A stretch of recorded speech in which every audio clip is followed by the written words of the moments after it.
कदम पलटी जाती है। क्या अराजकता है! ये अराजकता इसलिए क्योंकि नवीन बाबू इन नौकरशाही के चक्कर में पड़ गए हैं और उनको इन लोगों के बाद गुमराह किया जाता है। इसलिए बहनों भाइयों, आपने इतना लंबा समय नवीन पटनायक जी को दिया है, लेकिन इससे उड़ीसा विकास नहीं कर पाया। बहनों भाइयों, आज आप यूपी को देखिए। यूपी 2017 के पहले इसी प्रकार के माफियाओं के सिकंदे में था। कहीं नए माफिया था,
हमें देखने को मिलेगा।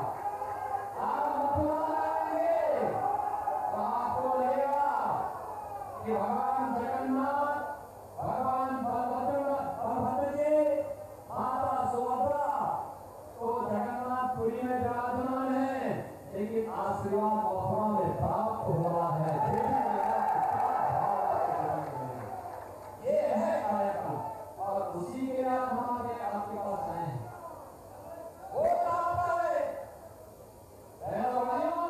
देश, आपका है, चुनाव भी आपका है, भविष्य भी आपका है, देश भी और प्रदेश उड़ीसा भी आपका है, फैसला भी आपका है और एक वोट भी आपका है। आपका एक वोट उड़ीसा और भारत की तस्वीर और तकदीर को बदल देगा। और इसलिए मैं आपसे अपील करने का आया हूं, 5 चरणों के चुनाव संपन्न हो गए। बहनों और भाइयों, 5 चरणों के चुनाव में देश के अंदर अलग अलग राज्यों में ले जाने का अवसर प्राप्त हुआ। और मैं एक बात कह सकता हूँ, एक ही बात बोलना है आपके देश में, एक समय को बोलना है कि फिर एक बार